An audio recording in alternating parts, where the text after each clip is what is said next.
Wahai orang-orang yang berselimut. Perintahnya apa? Qumil laila illa qalila. Ini ihsan atau fikih biasa? Bangunlah malam hari sepenuhnya, setengahnya, separohnya, sedikitnya, terserah deh. Yang penting tetap ada. Maka tips kedua, Bapak kalau mau ihsan, qiyamul lail. Walaupun sebentar. Oleh karena itu Nabi mengatakan kalau mau mendapat cinta Allah Ta'ala, autiru walau biraka'ah. Witirlah walaupun 1 rakaat. Innallaha witrun yuhibbul witra. Allah itu ganjil witir, mencintai orang yang sholatnya ganjil. Mau dapat cinta Allah malam ini? Mau dapat cinta Allah tiap malam? Kalau sudah lewat 40 hari selalu menjaga witir, itu cinta Allah sudah jatuh. Kenapa? Kita cek. Nabi Musa berapa lama di Tur Sina? 40 hari. Nabi Yunus berapa malam di perut ikan? 40 hari. Nabi Adam berapa lama sujudnya? Imam Ibnu Katsir menyebutkan banyak riwayat, saya ngambil yang arba'ina lailan, 40 malam. Nabi Muhammad SAW berkhalwat, bertahanus di Gua Hira berapa hari? 40-an hari. Itu. Ternyata penciptaan kita ditiup hari ke-40-an, bukan 40 kali 3. Maka orang yang istiqomah beramal 40 hari, dia lahir sebagai makhluk baru, manusia fitrah yang baru. Dia akan menjadi manusia yang bercahaya, yang cahaya baru.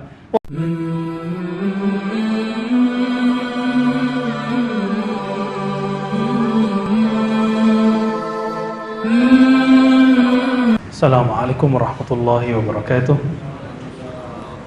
Innal hamdalillah nahmaduhu wa nasta'inuhu wa nastaghfiruh wa na'udzu billahi min shururi anfusina wa min sayyiati a'malina may yahdihillahu fala mudilla lahu wa may yudlilhu fala hadiya lahu. Ba'd. Allahumma akhrijna min zulumatil wahmi wal jahli lil ma'rifati wal ilmi amin ya rabbal alamin. Bapak, saudara, ikhwan akhwat fillah,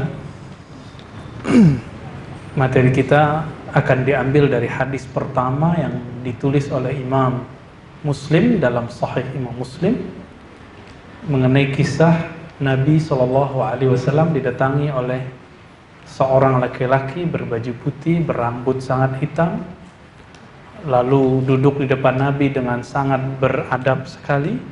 Tiba-tiba bertanya, "Ya Muhammad, akhbirni anil Islam." Hai Muhammad, kabarkan aku tentang Islam. Hadisnya sangat populer, tapi kita nanti akan jelaskan rahasia-rahasia di sini yang jarang dibahas. Padahal hadis ini kalau dibahas, maka perbedaan antara kelompok, antara aliran itu bisa dibereskan. Kenapa masjid rusuh? Belum lama ini sahabat-sahabat kita di Aceh dapat masalah itu ya. Itu karena baik kedua pihak sama, tidak mau memahami hadis ini secara mendalam. Bukan berarti mereka jahil, bukan, tapi mereka lupa. Maka Syekh Akram di Mesir mengatakan, yaghfulu anhu katsirun minan nas. Ini bukan masalah orang alim atau tidak alim, pintar atau tidak pintar, tapi orang banyak melupakannya. Ini hadis ditaruh oleh Imam Muslim, dan karamahnya para ulama bukan bisa terbang, bukan bisa apa. Keramat itu ketika ilmunya kekal sampai akhir zaman, ketika apa yang dia riwayatkan itu terpakai. Nah, Imam Muslim naruh itu di nomor pertama. Ternyata beliau berharap besar dari hadis ini agar bisa menyelesaikan banyak masalah perpecahan umat. Nah, semoga ini menjadi obat bagi kita, obat menghilangkan kok Islam rusuh ya. Bukan Islam yang rusuh, Muslim ya. Kalau Islam cuma satu, kalau Muslim lebih dari satu. Baik, apa kata Jibril? Ternyata orang itu Jibril ya. Apa itu Islam ya Muhammad? Dijawablah, rukun Islam. Kita nggak usah ulang ya. Rukun Islam kita sudah hafal semua. Bedanya di hadis itu setelah sholat langsung zakat. Biasanya kita hafal kan sholat, puasa. Itu aja bedanya.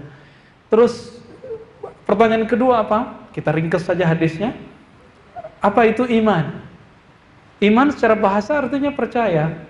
Lalu dijawab dengan kamu percaya Allah. Terus sampai nomor 5, kata percaya cuma sekali. Tapi di giliran nomor 6, kata percaya diulang lagi. Antu'mina bil qadari. Kamu percaya dengan takdir. Jadi ternyata iman kepada Allah mencakup 5. Allah, malaikat, kitab, rasul, hari akhir, itu udah 1. Jadi percaya kepada Allah plus semuanya akan terbawa. Namun meskipun ada orang percaya 5 ini, kadang dia gagal di nomor 6. Wa antu'mina bil qadari. Di riwayat Ibnu Umar, Imam Muslim menyebutkan di hadis pertama, bil qadari khairihi wa syarrihi, baik atau buruk.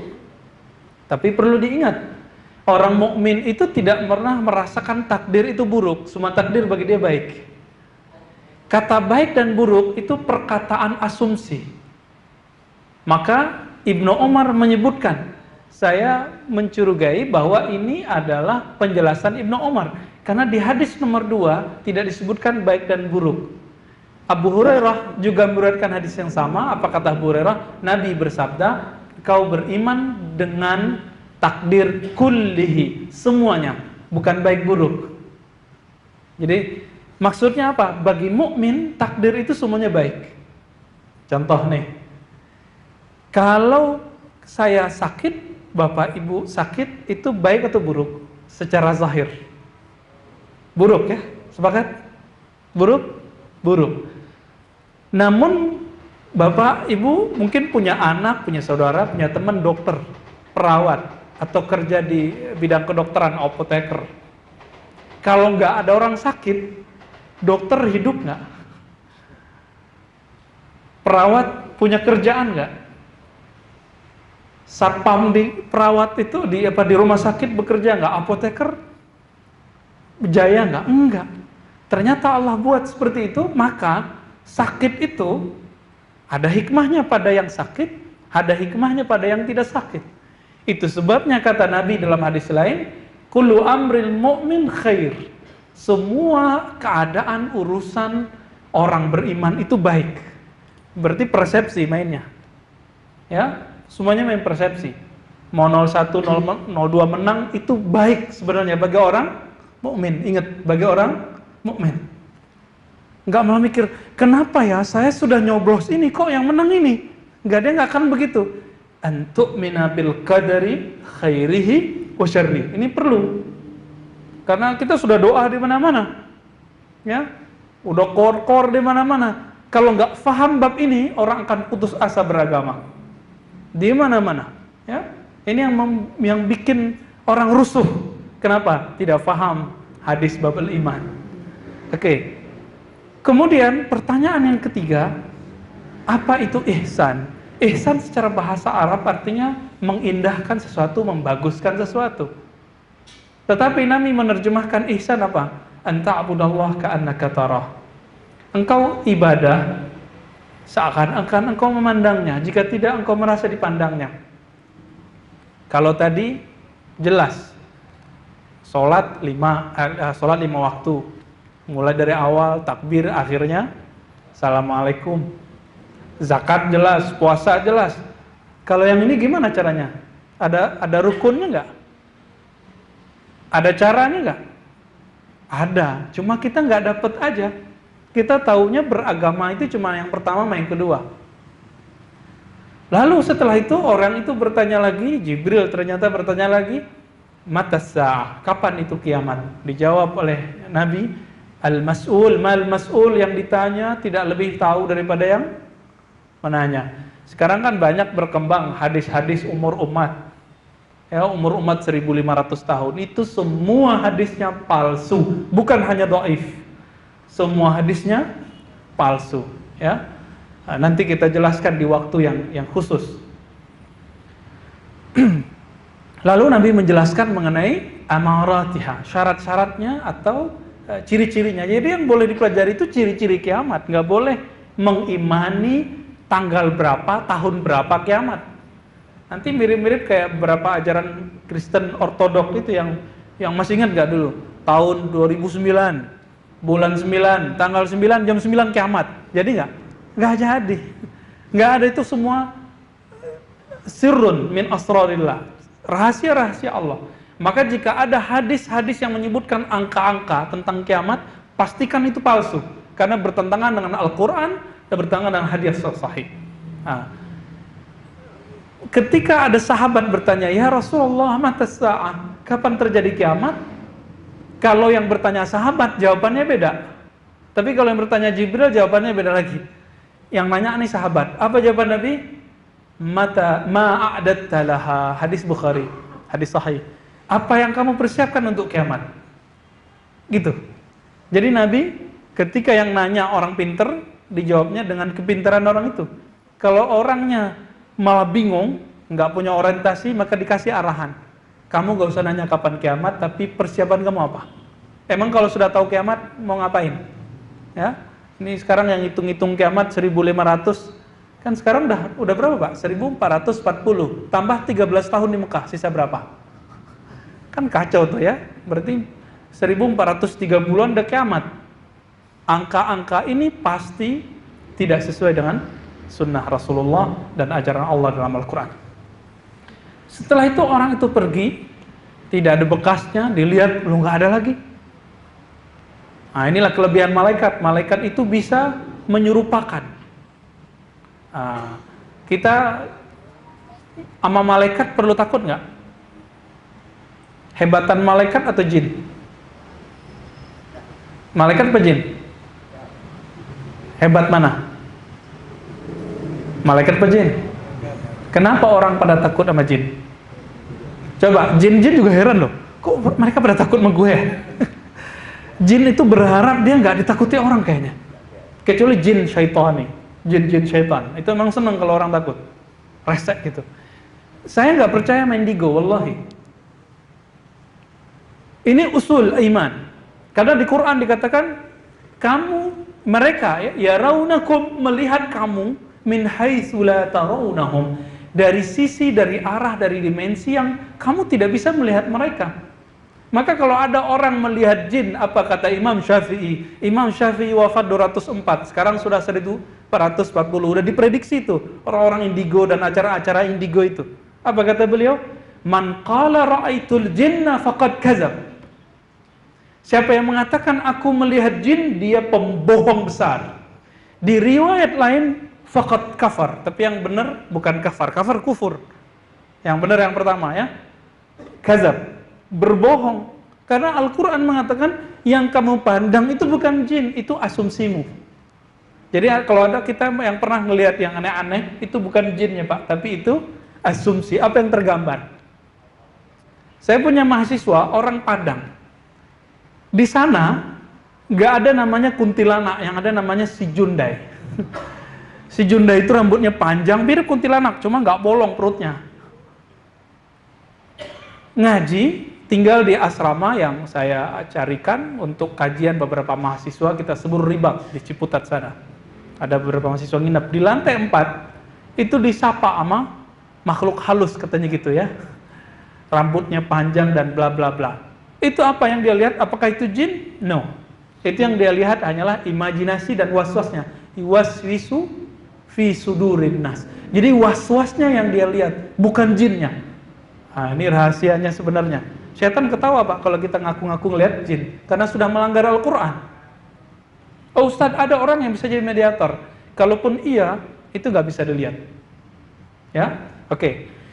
Lalu jika malaikat lebih hebat daripada jin, malaikat kita nggak takut. Kenapa sama jin takut? Aneh kan? Kita hanya perlu mengimani wujud mereka, tidak perlu menakuti mereka. Tapi menghargai mereka perlu. Makanya misalnya ada sahabat Nabi dulu, mohon maaf, ini beristinja. Istinja itu pengganti air menggunakan bekas-bekas tulang kering. Apa kata Nabi? Biarkan itu. Kenapa? Itu adalah ta'amu ikhwanikum minal jin. Itu makanan saudara-saudaramu dari kalangan jin. Tuh, bagaimana Nabi mengakrabkan sahabatnya dengan jin. Itu makanan saudaramu dari kalangan jin. Tuh, jelas gak? Sama saudara takut gak? Tuh, aneh kan? Jadi psikis kita kok malah takut. Dan ternyata orang Arab Saudi sendiri itu penakut sama jin. Mereka sudah punya komisi pemberantasan jin bertahun-tahun yang lalu, tapi baru punya KPK tahun kemarin. Baru punya Pak KPK tahun kemarin, maka langsung ribuan orang ditangkap. Tapi kalau Komisi Pemberantasan Jin itu udah punya lama ya. Baik. Setelah orang itu pergi, apa kata Nabi? Ya Umar, atadri man as-sa'il? Kamu tahukah siapa yang bertanya? Walaupun Umar sudah curiga, apa kata Nabi? Apa kata Umar? Allah wa Rasuluhu alam. Ini adab. Allah dan Rasulnya yang tahu. Ya, ini adab berguru. Walaupun kita curiga, ada kalimat-kalimat kunci. Saya tahu, tapi Allah dan Rasulnya lebih tahu, gitu maksudnya. Ya. Kok Umar yang ditanya? Karena Umar paling curiga. Apa kata Umar? Dia nggak punya bekas, nggak ada tanda-tanda pakai onta, nggak ada tanda-tanda datang. Kok tiba-tiba muncul? Nanya, ngetes lagi. Berarti ada kecurigaan. Umar ini paling cerdas. Jadi Umar itu udah merinding duluan. Ini bukan makhluk biasa nih. Ya. Jadi ternyata para sahabat itu sering dapat hadiah didatangi malaikat. Sebenarnya masjid ini pernah didatangi malaikat, cuma kita nggak tahu.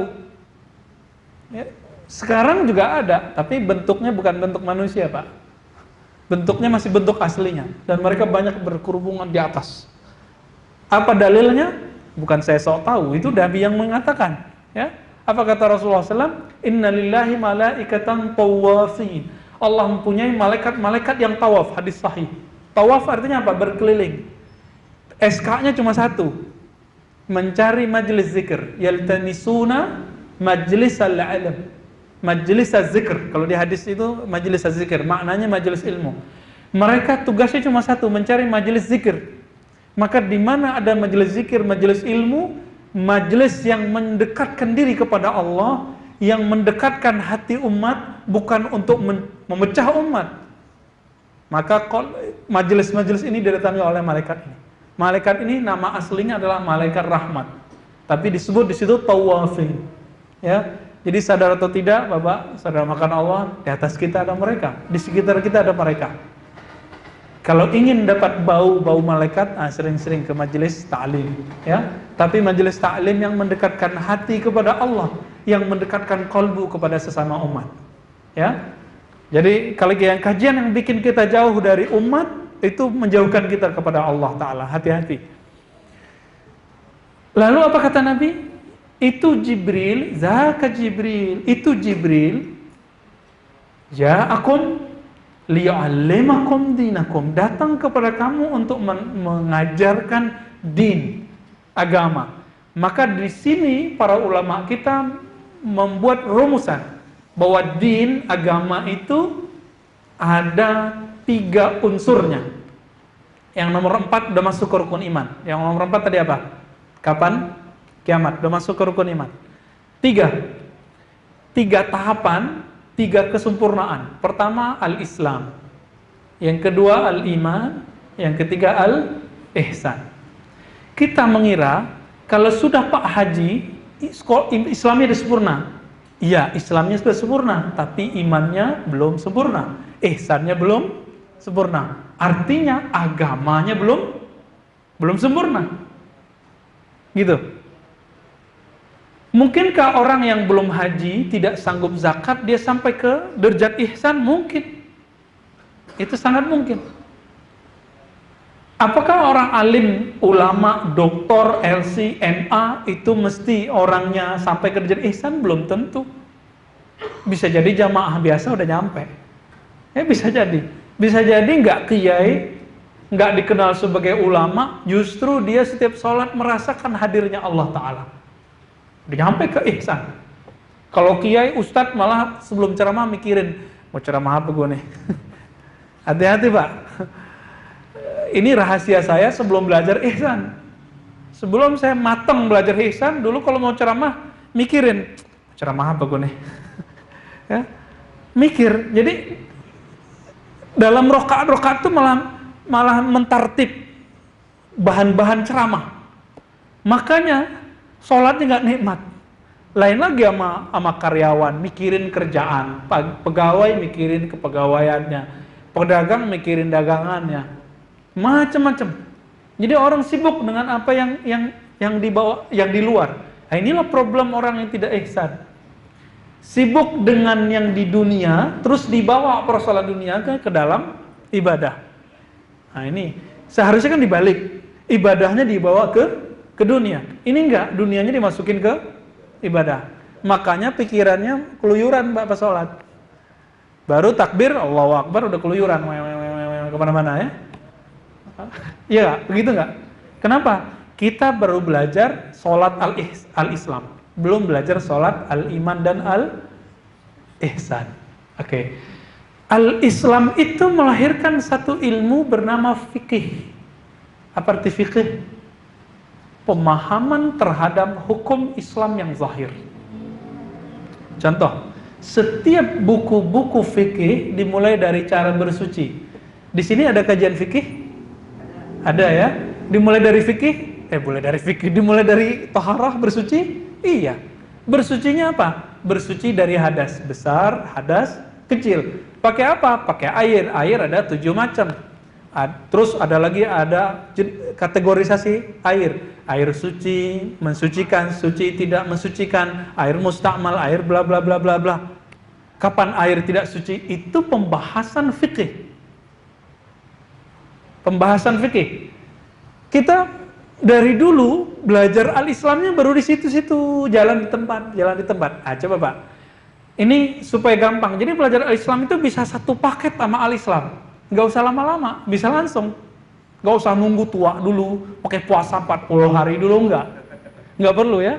Contoh, ini Bapak Saudara, kalau sholat, di sarungnya, di gamisnya, di celananya, ada percikan sedikit dari kotoran, misalnya tadi buang air kecil, buang air besar, ada percikan dikit. Terus nggak dibersihkan pakai air, dipaksain sholat. Apa yang terjadi? Dari awal takbir sampai akhir Assalamualaikum, apa yang terjadi? Pikirannya itu sarung gue kayaknya gitu ya, kayaknya enggak ya kali ya. Jadi terjadi yang kita sebut taraddud. Apa arti taraddud? Keraguan. Sholat tapi ragu. Akhirnya sholat tidak ingat Allah, tapi ingat sarung kotor gak ya, suci gak ya, kotor gak ya, suci gak ya. Bayangkan kalau ada kotoran di fisik, kotoran di sarung, lalu kita biarkan sedikit saja di ujung, maka sholat kita terganggu dari awal sampai akhir. Apalagi jika kotoran itu ada di otak, ada di mata, ada di telinga, ada di kolbu, ada di perut, ada di kemaluan, ada di kaki, ada di satu tetes darah. Bisa nggak khusyuk? Saya jamin wallahi, demi Allah, 3 kali, demi Allah, tidak akan khusyuk. Kenapa? Karena orang ini belum suci. Masih ingat kisah Nabi Musa?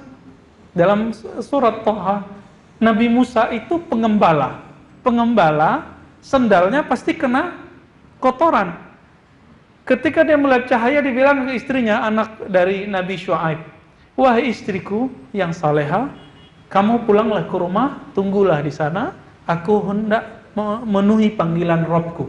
Jadi beliau melihat cahaya Allah. Di mana? Di Goa Tur, Sina. Masuk ke sana, sebelum masuk apa kata Allah? Fakhla na'alaik. Maka lepaskanlah sendalmu.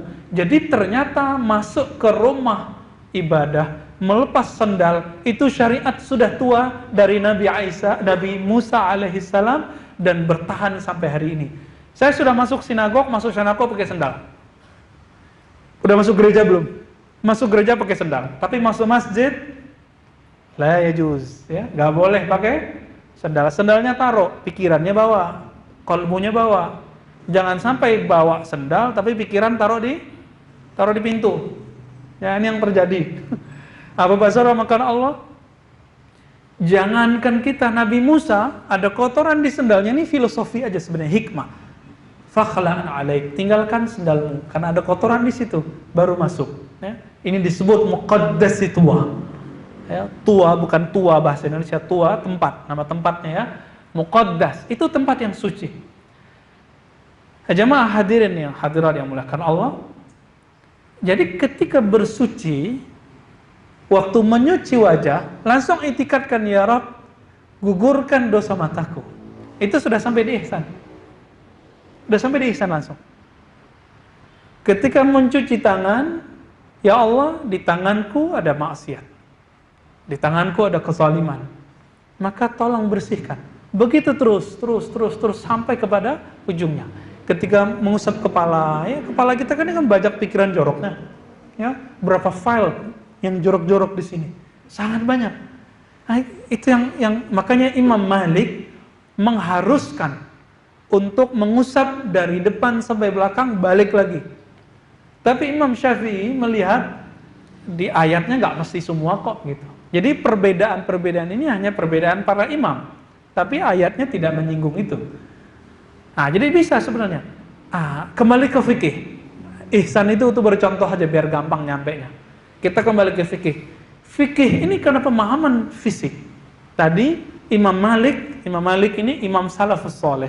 Karena nama salaf sekarang sering disebut orang. Wafat tahun 179 Hijriah. Salaf itu abad pertama, kedua, ketiga kata mereka. Ya sudah, berarti ini masuk salaf nggak? 179 wafatnya. Masuk salaf? Berarti sebelum 300 toh? Ya. Imam Malik memahami dari gurunya Nafi' dari Ibnu Umar dari Nabi. Ini disebut silsilah. Bahwa ngusap kepala harus semua. Tapi Imam Malik mengatakan kalau dijilat sama si guguk, wow, kita sebut ya anjing gitu ya, itu tidak mesti diusap sampai 7 kali, nggak mesti pakai tanah, cukup 3 kali.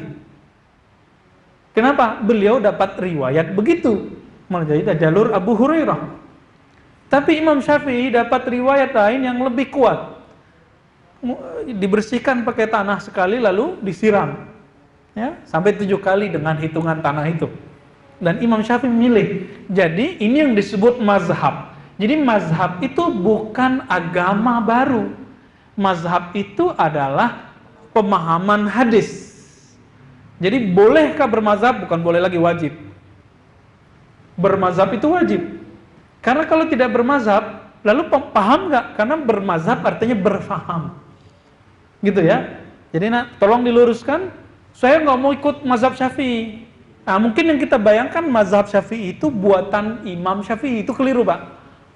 Mazhab itu artinya pemahaman yang diwariskan oleh Nabi, lalu ke sahabat, lalu ke tabi'in, tabi'ut tabi'in, terus sampai sekarang. Itu disebut mazhab. Sistem berpikirnya disebut dengan manhaj. Apa arti manhaj? Sistem berpikirnya. Maka mazhab banyak, manhaj juga banyak, nggak ada satu. Nggak mungkin manhaj lebih dari satu, mazhab lebih dari satu. Ini guru murid bisa beda loh ya. Guru murid beda. Contoh saya juga beda sama guru saya. Guru saya mengatakan boleh azan di kubur. Bagi saya nggak usah. Bukan berarti saya nyalahin guru saya, nggak. Tapi bagi saya nggak usah, karena nggak ada tuntunannya. Tapi kata guru saya ini ada dalil kiasnya. Nah, di situnya kita udah bisa beda. Bisa beda loh ya. Ini guru murid. Jadi saya mikir-mikir, beda itu apakah buruk adab atau anugerah? Ternyata beda itu anugerah. Kita beda dijadikan bencana. Ini kemudian membuat kita rusak. Apakah pernah Imam Syafi'i mengatakan, guru gua tuh bodoh ya. Imam Malik tuh orang nggak pinter. Masa hadis begini dipakai? Nggak ada kalimat itu muncul. Sekarang anak muda baru hijrah udah berani ngomong, ustadz itu tuh nggak bener. Kenapa? Masa pakai hadis itu? Nah, ini contohnya. Ini karena belajar ilmu sebelum adab. Ingat, Imam Malik berkali-kali ngomong, Imam salafus saleh, ta'allamul adab qabla al-ilm. Belajar adablah sebelum belajar ilmu. Itu saya orang Sumatera. Ini depan saya ada orang Sumatera nih kedua ya. Kami dulu belajar ilmu sebelum adab. Maka kalau beda sedikit, itu langsung nentang guru. Gurunya senang ditentang, Pak, karena tujuan gurunya biar debat. Ini bedanya orang Sumatera tuh. Di Banten, di Sunda, di Jawa, Madura, itu kalau pertama masuk pesantren, kitab pertama yang dipelajari Ta'limul Muta'allim atau Adabut Ta'lim. Apa artinya? Adab-adab belajar. Makanya saya ngobrol dengan senior saya namanya Pak Dasrizal. Dulu orang Kementerian Agama pindah ke kampus ya. Apa kata dia? Saya pikir-pikir lama, dia peneliti bertahun-tahun. Apa kata dia? Saya pikir-pikir kayaknya orang-orang sana itu, orang kita maksudnya, kurang adab tapi cerdas. Karena apa? Karena nggak belajar adab dulu sebelum ilmu. Nah, tapi dia juga punya kritik sama orang Pulau Jawa. Apa kata dia? Kok orang Jawa ini adabnya tinggi-tinggi, tapi kadang-kadang ilmunya nggak nembus. Dia punya tujuan ini juga, Bang, kritis. Kita kirain memuji orang Jawa, ternyata mau kritik juga ya. Nggak ada yang lepas dari kritikan sama dia. Kebanyakan adab lama ngajinya. Ya, macam-macam ya, wallahu taala alam. Terlepas dari masalah ini, Imam Malik dipuji oleh Imam Syafi'i, pada mereka beda. Apa kata Imam Syafi'i? Laula Malik lahalaka Syafi'i. Lahalaktu. Kalau nggak ada guru ke Malik, Syafi'i binasa. Syafi'i nggak ada ilmunya. Lalu dipuji apa? Kalau nggak ada Malik, nggak ada Sufyan, halakal Hijaz. Maka negeri Hijaz yang sekarang jadi Saudi hancur. Ilmunya nggak ada. Nah ini kita lihat. Jadi ulama itu beda, tapi nggak saling hujat. Tapi adakah ulama yang menghujat? Ada satu. Ya, saya tunjukin, mau nggak ditunjukin?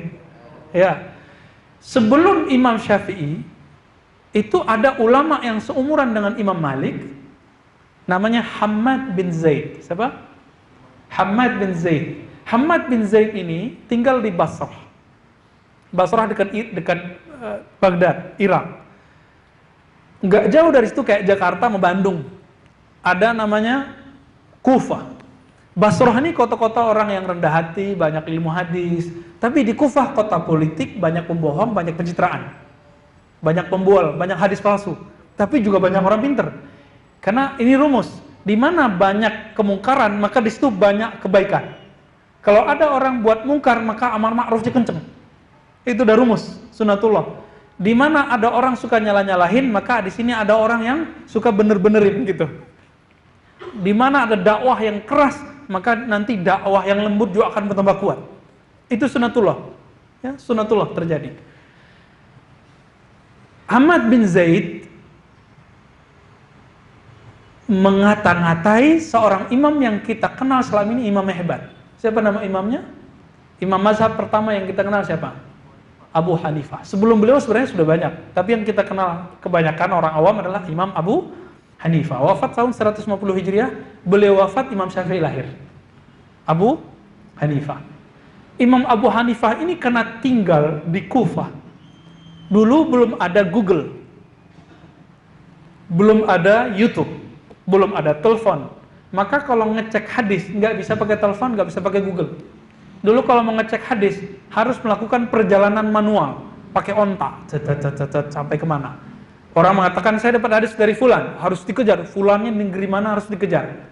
Karena keterbatasan transportasi, karena dulu tidak ada taksi, nggak ada ojek online gitu ya, nggak ada pesawat. Nanti kalau saya sebut iklan lagi ya, iklan gratis. Maka beliau memilih untuk langsung menggunakan qiyas. Qiyas itu membandingkan sisi persamaan antara dua hal yang ada dalam syariah dengan hal baru. Apa persamaannya? Jika sama maka hukumnya sama. Gitu. Disebut qiyas. Contohnya, bolehkah zakat fitrah pakai fulus atau yang senilai dengan makanan? Kalau dulu nggak ada beras juga kan di situ. Yang senilai dengan gandum dan kurma. Apa kata beliau? Boleh. Beliau mengatakan di zaman itu kalau ada orang mengatakan berzakat fitrah pakai dinar, dirham, pakai fulus, itu dianggap orang sesat. Tapi Abu Hanifah, dia kan ditawarin jadi hakim agung, nolak sampai disiksa. Milih jadi apa? Jadi pedagang kelontong. Jadi punya minimarket sendiri, buka toko di pasar, dan beliau jadi pedagang. Karena beliau praktisi ekonomi, praktisi dagang, praktisi bisnis tradisional, beliau melihat kebutuhan ekonomi mikro itu terlihat jelas. Apa kata beliau? Orang itu lebih butuh Fuluskah, dinar dirhamkah daripada makanan? Ya udah kalau gitu kasih aja yang senilai dengan apa yang ada dari gandum. Berarti pakai fulus dong. Kalimat ini nyebar kemana-mana, tidak ada satu ahli hadis pun yang berani mengikutinya. Akhirnya Hammad bin Zaid karena dapat kabar, yang dia dapat kabarkannya apa? Abu Hanifah main-main sama hadis. Tapi apakah Abu Hanifah main-main sama hadis? Enggak. Ah ini, bayangkan selevel Hammad bin Zaid kena hoax. Pada ulama ahli hadis loh ya, nggak pernah ketemu. Apa kata Hammad? Itu Abu Hanifah musuh Allah karena dia telah menjadi teman iblis melakukan qiyas. Yang pertama melakukan qiyas adalah iblis. Lalu nggak lama berapa itu tahun 150 Hammad bin Zaid dengar Imam Abu Hanifah wafat. Apa kata dia? Taharatil ardu danasataha. Bumi telah mensucikan kotorannya. Dia anggap Abu Hanifah itu najis. Bayangkan, dulu ada loh ya. Tapi seandainya Imam Hammad bin Zaid tahu kondisi Abu Hanifah, dia nggak akan ngomong gitu. Ya kan? Sekarang semua lembaga zakat, baik yang temporal di masjid ini ataupun yang resmi, ada 11 lebih yang resmi ya dari negara. Jangankan fulus, e-commerce ya, pakai gesek, pakai apa lagi nih? Transfer online. OVO. Atau iklan lagi deh. Nah, bayangkan teman-teman. Kata-kata Abu Hanifah baru relevan setelah tahun 1330-an sampai ke sini. Waktu saya kecil, guru-guru saya masih bilang nggak boleh bid'ah. Sekarang kita nggak bisa tolak, ya nggak boleh, nggak bisa tolak malah ya. Nah ini disebut mazhab. Maka dalam mazhab ketika berbeda bukan beda Islam, dia cuma beda faham. Nah, maka bedakan Islam dengan pemahaman terhadap Islam itu beda. Beda ya. Pemahaman saya terhadap Islam itu belum tentu suci, tapi Islam itu suci. Al-Quran itu suci. Tapi penafsiran saya terhadap Al-Quran belum tentu suci. Nah sekarang banyak orang naruh pemahamannya sesuci ayat. Akhirnya kalau beda sama dia, beda sama ayat. Siapa yang beda sama dia berarti sesat. Nah ini permasalahannya. Beda sama fikih saya berarti beda Islamnya sama saya. Nah ini yang nggak bener. Contoh kasus ada berapa ustadz gagal faham mengatakan kunut bid'ah, tidak boleh. Ini mau dia mazhabnya apa saja, kunut itu orang sudah tahu. Ada yang mensahihkan hadisnya, ada yang mendhaifkan hadisnya. Kalau kita dhaifkan selesai, nggak usah kunut. Tapi jangan salahkan, kenapa? Hadis itu dari Nabi. Tetapi kualitas sahih tidak sahih bukan urusan Nabi, itu urusan ahli hadis. Itu pemahaman ahli hadis. Kalau pemahaman ahli hadis bisa benar, bisa salah. Bisa benar, bisa salah. Nah, kalau ada orang nggak kunut, saya biasa kunut misalnya, apakah saya katakan, oh Islam saya beda sama dia? Atau sebaliknya, saya membid'ahkan kunut. Terus ada imam kunut, dalam hati kalau setiap subuh tuh kesel, imam ahli bid'ah, imam ahli bid'ah, tangan nggak diangkat, merasa paling alim, saya sunnah, imam bid'ah. Hati-hati, itu sholat jamaahnya udah hilang. Jamaah itu ngikutin imam. Ju'ilal imam liyu'tamma bih. Imam dijadikan supaya diikuti. Kalau nggak ngangkat tangan boleh, tapi niatkan mengikuti imam. Kan doa nggak mesti ikut ngangkat tangan tuh. Contohnya kita kalau Rabbil Fili ngangkat tangan nggak? Nggak kan? Duduk antara dua sujud, angkat tangan nggak? Rabbil Fili ampuni aku ya Allah ampuni. Nggak tangan kok. Doa kunut juga nggak mesti ngangkat tangan, tapi kalau ngangkat tangan jangan ngerasa lebih alim. Nah, persoalan saya dulu, kalau dulu saya nggak ngangkat tangan, saya merasa lebih alim dari imam, itu Pak, masalah saya dulu. Ya, alim bid'ah jadi imam. Ada perasaan begitu. Oh ternyata al-Islam yang melahirkan ilmu fikih luas, sangat luas sekali. Nah ini, jadi kalau saya menaruh pemahaman saya sama dengan al-Islam, maka kalau orang beda faham sama saya, beda Islam. Oke, ini bagian akhir. Al-Islam melahirkan fikih ibadah, itu tadi ya, mazhab itu udah beda-beda. Melahirkan namanya ilmu muamalat. Muamalat nanti ada persoalan baru di negeri kita, bank ya, macam-macam ya. Oppo itu masuk tuh ya, Gojek, GoFood, apalagi bla bla bla. Kemudian yang terakhir apa? Apa yang terakhir? Tahu nggak? As-siyasah, politik. Jika beda cara sholat bukan beda al-Islam, apalagi beda politik. Ya, Nabi pernah bilang nggak kamu harus coblos 02 atau 01? Ada hadisnya nggak? Ada nggak? Nggak ada kan? Ada nggak? Nggak ada. Ustadz, saya dapat mimpi. Oke, itu mimpi kamu. Saya juga punya mimpi lain. Maka jika dalam bab amal ibadah saja boleh beda, apalagi dalam bab berpolitik.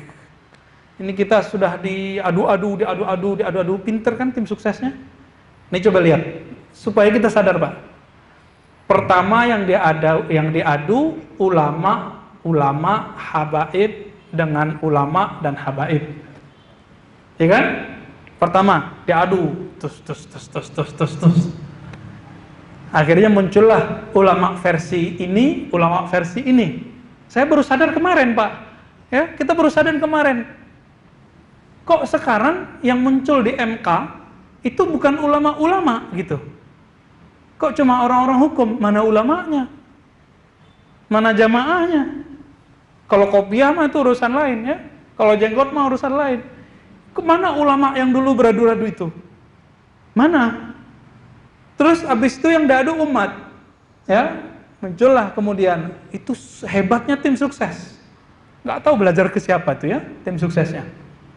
Kayaknya belajar ke tim suksesnya Donald Trump kali ya. Karena isu yang dipakai di Amerika adalah isu agama dan ras. Isu agama plus ras. Abis itu yang diadu apa lagi? Ulama sama ulama, Habib sama Habib. Habis itu umat sama umat. Baru deh ya. Ya TNI, waduh kacau. Kemudian baru puncaknya pemilihan umum. Sekarang udah habis pelurunya, sisa peluru paling akhir. Tim hukum. Puncaknya di situ. Kita kalau paham, coba keluar sebentar dari perdebatan politik, kita akan lega. Coba keluar sedikit sebentar saja, kita akan lega, Pak. Kalau kita masih debat di situ, pikiran ini akan tersiksa. Gak bisa menerima kenyataan. Ya, Bapak Saudara makanan Allah, jika dalam bab ibadah bisa beda, bukan beda Islam, bukan beda agama, apalagi dalam bab muamalat, apalagi dalam bab politik. Ya, Imam Juwaini mengatakan, jika dalam ibadah bisa beda cara, apalagi dalam bab muamalat, apalagi dalam bab politik. Dalam kitab Ghiyasul Umam, ya. Cukup? Jam berapa kita masuk isyanya? Belum sampai ihsan ketemu. Waktunya belum, udah tinggal mepet nih Pak. Cuma 7 menit lagi nih. Nah, jadi maaf Pak. Ya. Jadi setelah kita isya dulu. Setelah itu kita kalau bisa lanjut untuk bisa tanya jawab. Ya. Boleh ya. Lanjut lagi Pak ya. Oke. Lalu ada al-iman. Kalau tadi melahirkan mazhab Syafi'i, Maliki, belakangan muncul Jemaat Tabligh, muncul Salafi, muncul kalau Indonesia NU, Muhammadiyah, Persis, itu bagian dari al-Islam. Bagian dari al-Islam. Yang kedua, al-iman melahirkan aliran-aliran akidah, kepercayaan. Maka muncullah ahlus sunnah. Muncullah ahli bid'ah. Ada bid'ah dalam fikih, ada bid'ah dalam akidah. Itu beda kelompok. Bid'ah dalam akidah muncul ada kelompok Syiah. Syiah ini pemuja Ali, keluarga Ali, tapi menghujat istri Nabi Aisyah, sahabat-sahabat Nabi. Ya, mereka mengira dengan begitu bisa mencintai Ali, ternyata enggak. Kenapa? Karena keturunan Ali menikah dengan keturunan Abu Bakar As-Siddiq. Siapa itu? Ja'far As-Sadiq. itu dia mengatakan auladani Abu Bakar marratain. Aku dilahirkan oleh Abu Bakar dari dua moyang. Itu siapa yang ngomong? Ja'far Shadiq, karena ibunya, uminya ternyata keturunan Abu Bakar As-Siddiq. Mustahil kalau Syiah itu mengatakan Abu Bakar pengkhianat, Aisyah pengkhianat, mustahil dia benar. Mustahil Imam Ja'far As-Shadiq ini ada di dunia karena ibunya keturunan Abu Bakar As-Siddiq. Nah, muncul aliran akidah. Nah, beda sama fikih. Di fikih beda, itu rahmat. Tapi di dalam akidah beda, itu bisa menjadi aliran-aliran sesat, aliran-aliran menyimpang. Namun di Ahlus Sunnah ada perbedaan sistem. Jadi di Ahlus Sunnah ada manhaj akidah. Muncullah dulu akidah Ahlus Sunnah, manhaj Imam Asy'ari, manhaj Imam Abu Mansur Al-Maturidi, manhaj Imam Tahawi. Tiga ini warisan ulama salaf. Salafi belum ada, ya. Muhammadiyah NU belum ada, Pak. Jamaah Tabligh belum ada, ya. Persis belum ada, nggak ada apa-apanya itu. Dimunculin nanti. Dulu yang ada cuma apa? Asy'ariyah, Tahawiyah. Nah, yang paling tua itu Tahawi. Lalu Maturidi. Mereka bertiga tidak pernah bertemu dalam riwayatnya, tapi hidup semasa. Akidahnya kok sama. Ternyata masing-masing mereka punya sanad silsilah ke Nabi. Silsilahnya silsilah ilmu. Contoh, Imam Asy'ari berguru kepada Imam Zakaria As-Saji. Imam As-Saji berguru ke murid-murid Imam Syafi'i. Siapa aja itu? Ahmad bin Hanbal, Al-Muzani. Terus banyak ulama, mereka murid Imam Syafi'i. Syafi'i berguru ke Imam Malik, Malik dari Ibnu Umar, dan Nafi' dari Ibnu Umar. Imam Tahawi sama, berguru ke murid-murid Imam Syafi'i, lebih tua. Dia langsung berguru ke Imam Muzani. Muzani ini salah satu murid terbaik Imam Syafi'i. Terus sampai ke atas sama. Imam Abu Mansur Al-Maturidi nanti lewat jalur Abu Hanifah. Terus ketemu kepada Rasulullah SAW. Ini yang disebut silsilah. Maka mengaku ajaran saya, ajaran Nabi, ajaran saya, ajaran sahabat, ajaran tabi'in, ajaran salaf, buktikan dengan sanad. Gak usah ngaku, mana sanad. Maka kami dari dulu di pesantren, di kampus-kampus, setiap kajian kitab, kajian sesuatu, kita bacain silsilah, Pak. Dari dulu ulama salafus saleh mengatakan, fi kulli dzikri sholihin tanzilur rahmah. Setiap disebut nama-nama orang soleh, dan puncak kesolehan adalah Nabi Muhammad SAW. Adalah dengan menyebut nama orang soleh. Bukan dengan mengatakan hadis riwayat Muslim. Gak cukup, kenapa? Imam Muslim punya guru yang menghubungkan dia dengan Nabi. Ustadz gak usah ikut mazhab, langsung aja ke Imam Bukhari. Bukhari itu murid dari muridnya Imam Syafi'i. Makanya nama beliau masuk ke mazhab Syafi'iyah sama mazhab Hanbali. Gak bisa lepas, Pak, dari mazhab. Nah, ini perdebatan-perdebatan di sini. Jadi kalau mau Ahlus Sunnah ini tiga ini nanti, Pak, ya. Di luar itu kita ragukan. Salafi di mana? Nanti ketemu nanti. Jamaah Tabligh di mana? Nanti ketemu. NU di mana? Ketemu nanti. Muhammadiyah persis ketemu, tenang aja, ketemu. Yang nggak ketemu dari tiga itu Syiah tuh nggak ketemu tuh. Ya, liberal tuh nggak ada di situ. Ya, ekstremis, teroris nggak ada di situ. Nggak ada di situ. Pluralis apalagi, ya salam, ya. Dan yang terakhir Nabi menjelaskan al-ihsan. Al-ihsan ternyata bukan mazhab. Al-ihsan itu dari puncak. Tapi untuk mencapai ke sana itu juga perlu cara.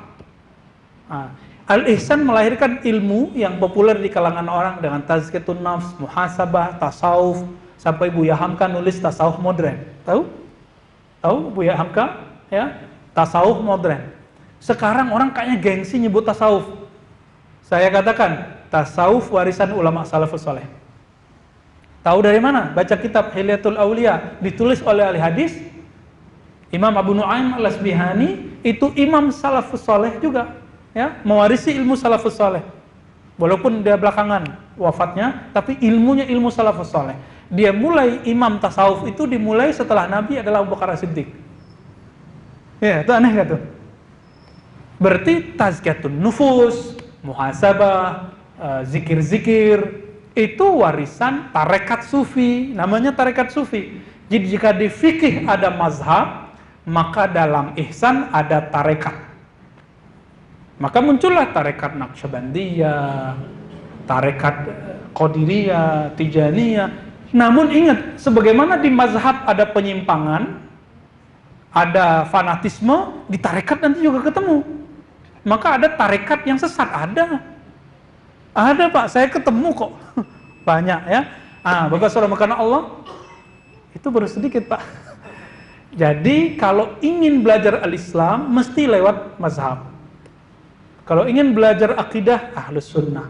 Kalau ingin belajar al-ihsan, mesti bertazkiyatun nufus, bertasawuf, atau bertarekat. Kalau enggak lengkap.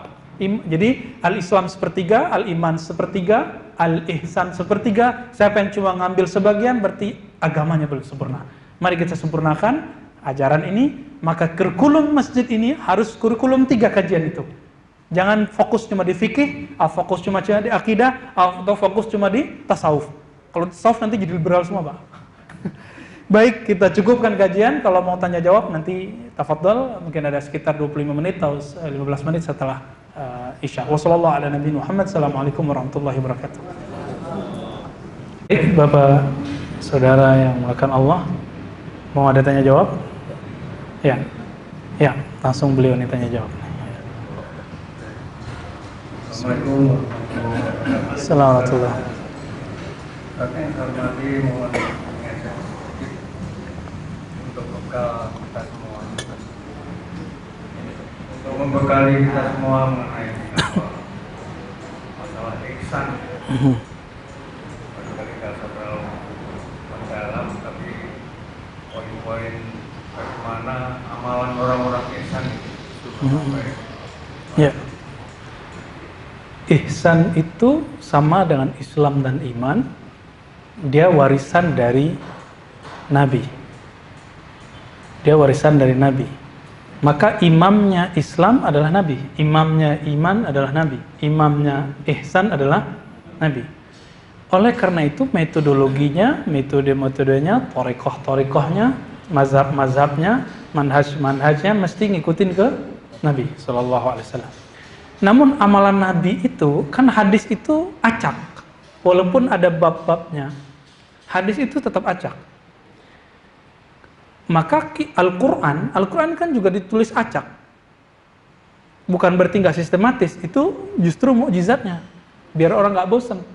Karena Al-Quran bukan diktat, tapi dia hudan. Baca Quran tuh kayak jalan-jalan. Habis ini pindah ini, balik lagi ini terus, dan itu nikmat sekali. Hadis juga mirip. Oleh karena itu, memahami al-Islam nggak bisa langsung pakai Quran. Harus punya metodologi memahami Quran. Memahami al-iman harus punya metodologi nggak bisa langsung ke Quran. Ada metodenya. Ini yang ditolak oleh teman-teman kita sekarang. Ya, nggak usah bermazhab. Ya salam, langsung aja ke Bukhari. Langsung aja ke Muslim. Dia nggak tahu Bukhari Muslim itu bermazhab, bermanhaj. Bahkan dalam teori hadis.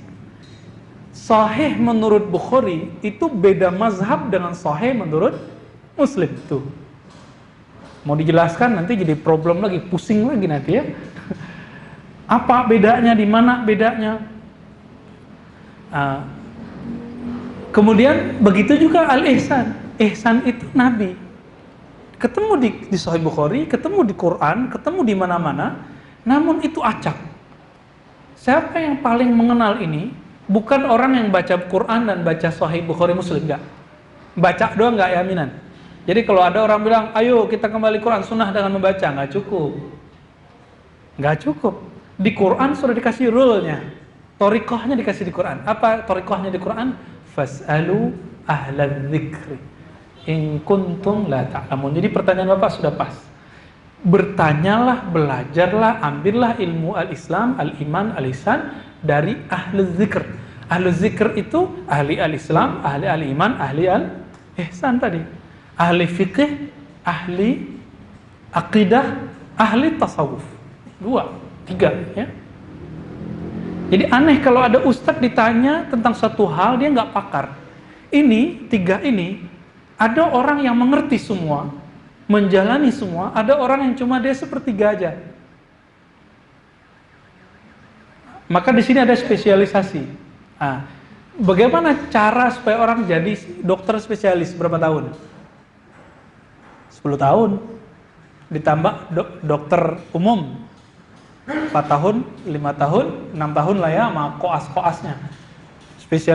Spesialisnya sekitar 4 tahun, ya 10 tahun, 11 tahun lah. Itu kalau mau jadi gurunya.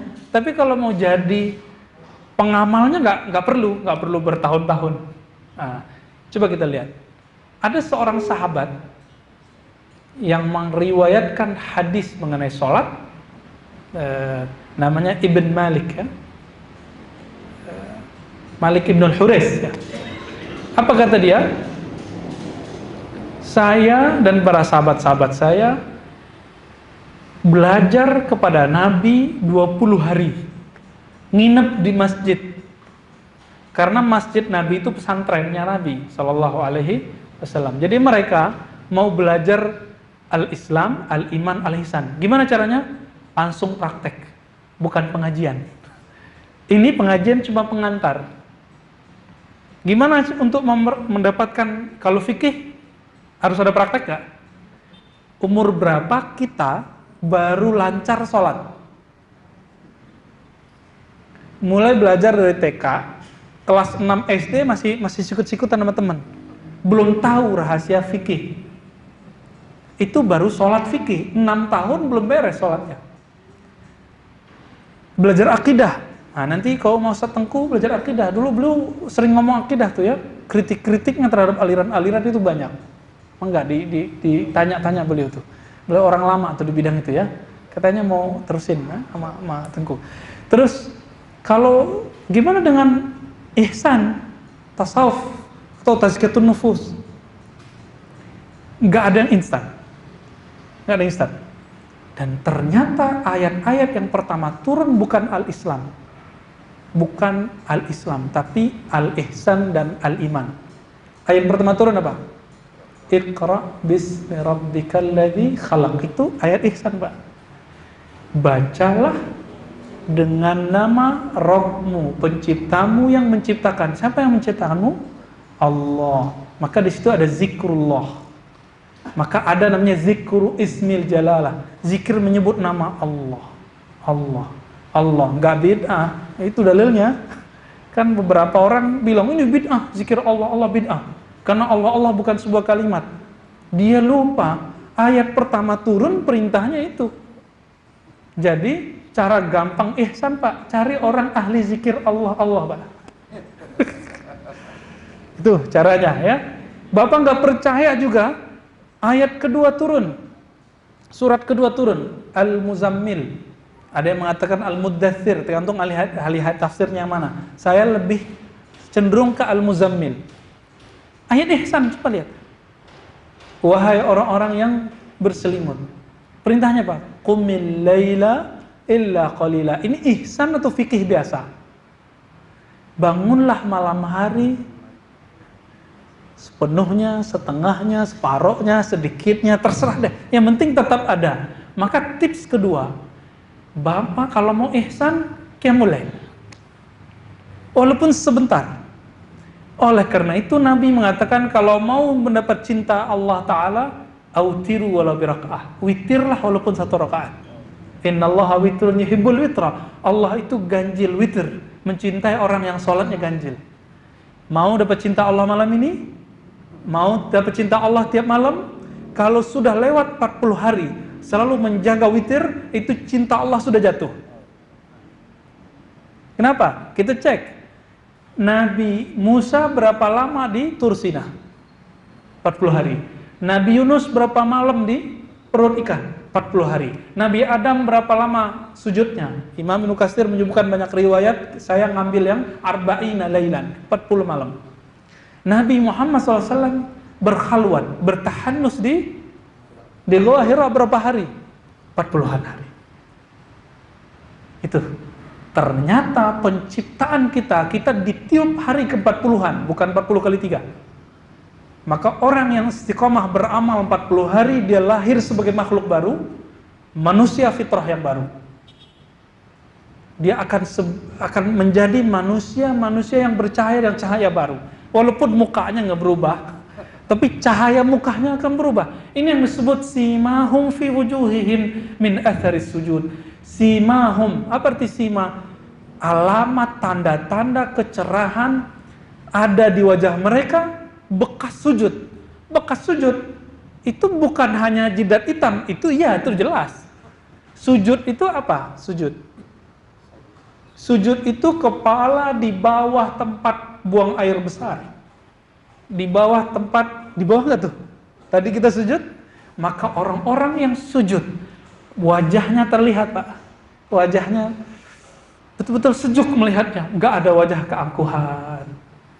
Yang ada cuma wajah kerendahan. Maka yang dibaca subhana rabbiyal a'la, maha suci engkau yang tinggi ya Allah, aku tidak.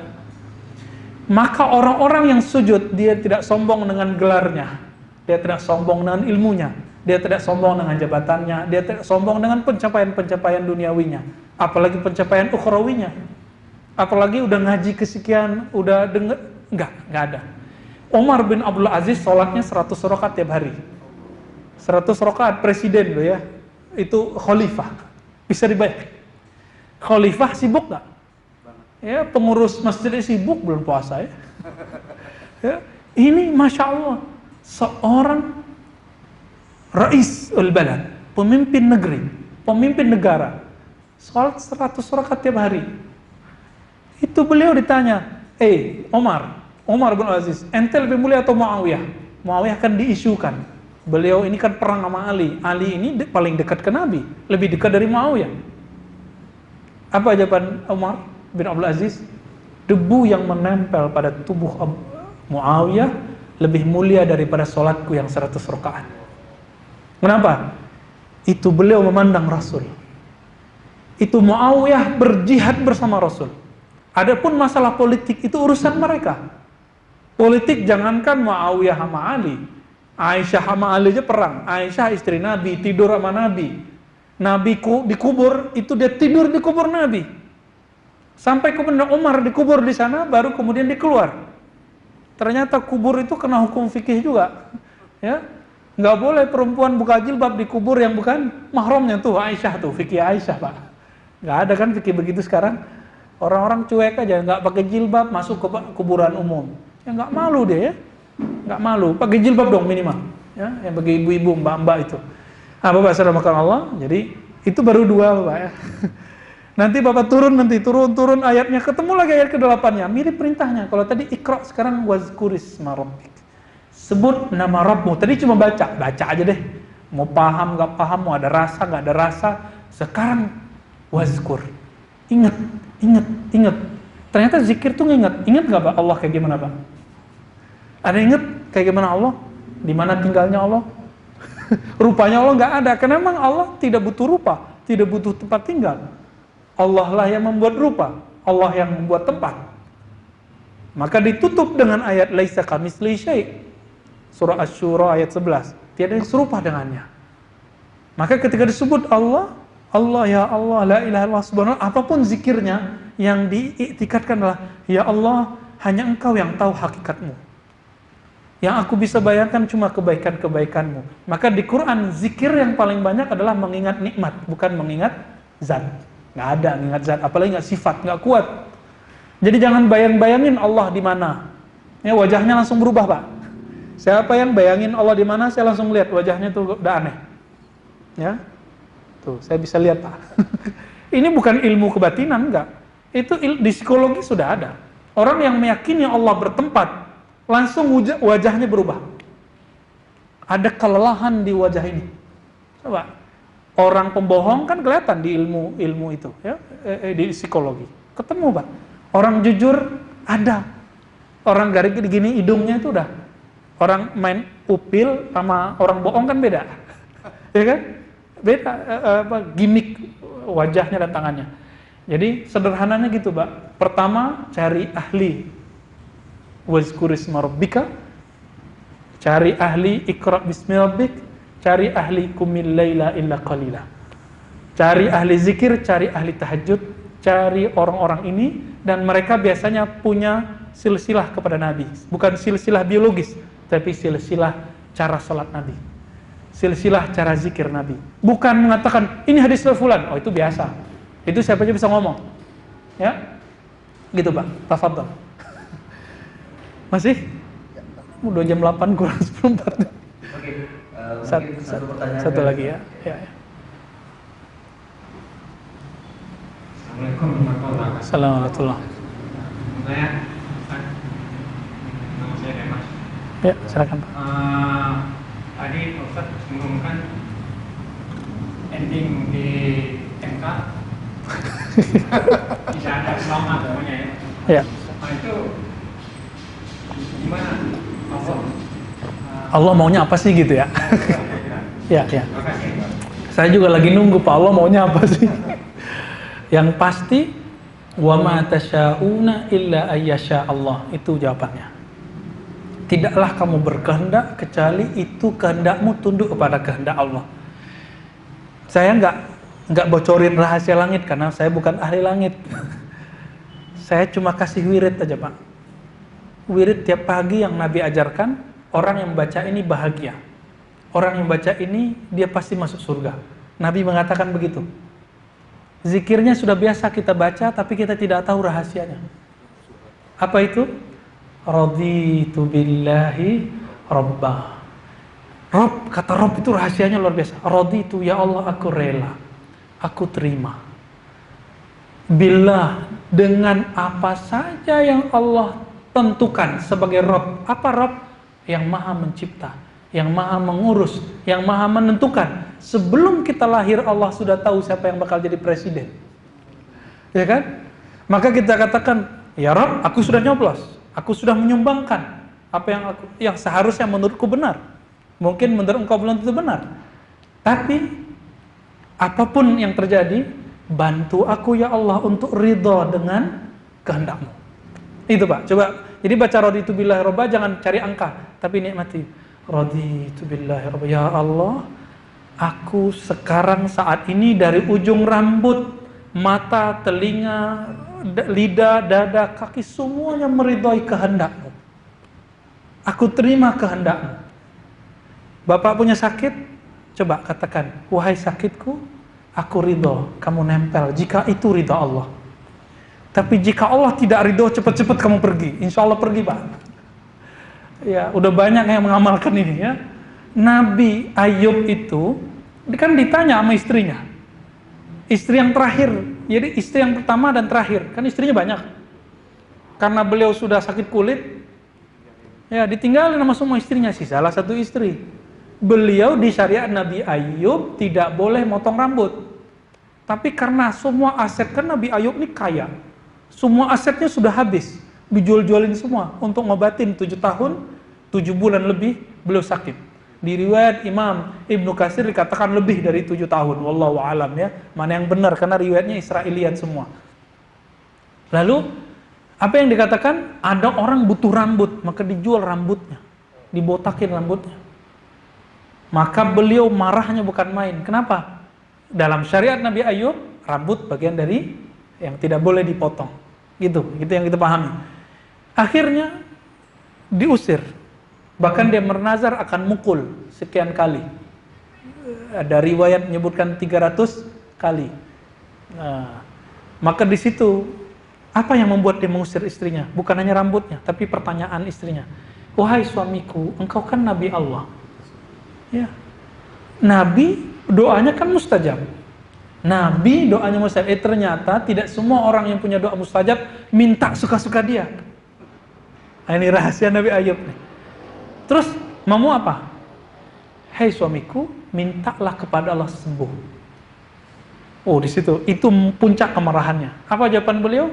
Wahai istriku, aku ratusan tahun sehat. Baru dikasih sakit 7 tahun. Malu. Nah, ternyata rahasia orang-orang yang doanya mustajab itu adalah dia punya makom, namanya makom malu. Maka dia hanya minta kalau pantas diminta. Ini rahasia orang yang doanya mustajab. Kalau kita kan main minta-minta aja karena nggak pantas. Ya, jadi pantaskan diri baru minta. Pantaskan diri baru minta. Jangan-jangan kita belum pantas Pak berdoa selama ini. Jangan-jangan doa kita kurang tembus selama ini. Jangan-jangan doa-doa politik kita tidak tembus ke langit sana. Jangan-jangan. Saya udah pikir-pikir apa ya. Jangan-jangan itu. Ya. Dan Allah menghendaki yang lain. Nah ini diamalkan. Raditu billahi Rabba. Yang berikutnya kita sudah hafal kan, wabil islami dina wa bi Muhammadin nabiyya wa rasulah. Yang pertama itu inti. Saya kalau mulai pagi dengan baca itu hari bahagia terus. Ternyata bahagia itu di sini, bukan di dompet yang tebel, di ATM yang berat. Bukan, tapi di hati yang berat. Maka orang-orang yang baca doa ini kolbunya sudah berat dengan nama Allah. Mulai tiap pagi, tiap sore. Apa kata Nabi? Siapa yang membaca ini 3 kali pagi dan sore, mati, dakhal jannah. Pasti masuk surga. Mampir ke neraka nggak? Masa kalau Allah sudah ridho masuk neraka? Gitu. Kalau mampir-mampir sebentar, mungkin mampir di atasnya, iya. Kan di Quran disebutkan surah Az-Zumar, wa in minkum illa wariduha. Setiap kamu pasti melewati atasnya neraka, pasti. Jadi kembali yang kata tadi Pak, saya nggak ahli politik. Saya S1 sampai S3-nya nggak pernah kuliah politik. Maka mengamalkan ayat Al-Qur'an, wala taqafu ma laysa laka bi ilm, surah Isra, jangan kamu bicarakan yang kamu tidak ahli. Ustadz itu tidak ahli semua hal.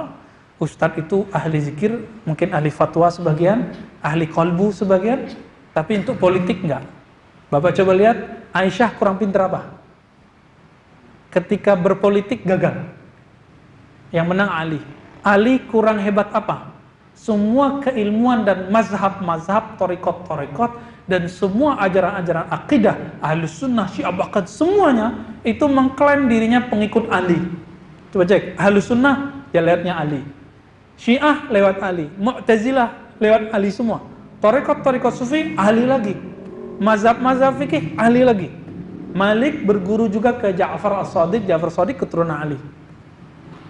Imam Syafi'i berguru ke Malik. Maka ilmunya keturunan-keturunan Nabi ada semua di mazhab, di akidah, dan di thariqah. Semuanya ada. Bukan berarti itu Syiah. Ya? Bukan. Jadi pinter dia dalam sesuatu bukan dari pinter dalam bab yang lain. Dan sepaham saya beberapa waktu ini, politik itu lebih ribet dari ilmu kedokteran. Ya. Oleh karena itu, jangankan dokter jangankan politisi sama politisi, dokter sama dokter sama satu kasusnya bisa beda. Ya kan? Maka saya memilih tawakuf. Tawakuf itu tidak banyak komentar dalam bab politik. Khawatir kalau yang saya komentarkan salah dan dihisab oleh Allah Ta'ala. Bukan Ustadz penakut, saya takut kepada Allah, bukan takut ke kamu. Ya, ada yang nanya gitu Pak. Ustadz penakut, iya saya takut kepada Allah bukan ke kamu. Kamu siapa? Saya nggak takut. Saya takut cuma kepada Allah. Khawatir. Kata-kata ulama ini kan bisa jadi bumerang, ya, bisa bikin umat benar damai, bisa bikin umat rusuh. Hati-hati lisan ini, dihisap semua Pak nanti. Sekarang kan lisannya udah ganti. Pakai ini ya. Kalau nanti tunjukin begini ada mereknya lagi ya. Ini dihisap semua nanti. Postingan kita, repost kita, dihisap semuanya. Maka saya sudah puasa repost. Ngeposting ulang udah takut. Nah, itu ditanya semua Pak. Ya, innas sam'a wal basara wal fuada kullu ulaika kana mas'ula. Semuanya ditanya. Jadi saya kajiannya dulu senangnya kajian hadis, kajian akidah. Sekarang lebih senangnya kajian ihsan Pak. Ya, nanti kalau mau kita lanjutkan kajiannya kajian ihsan, tapi saya bisanya cuma Jumat pertama. Ya, kalau emang mau diteruskan Jumat pertama, tapi kalau Ustadz yang Jumat pertama nggak bisa pindah, kita cari di waktu lain aja di tahun berikutnya ya.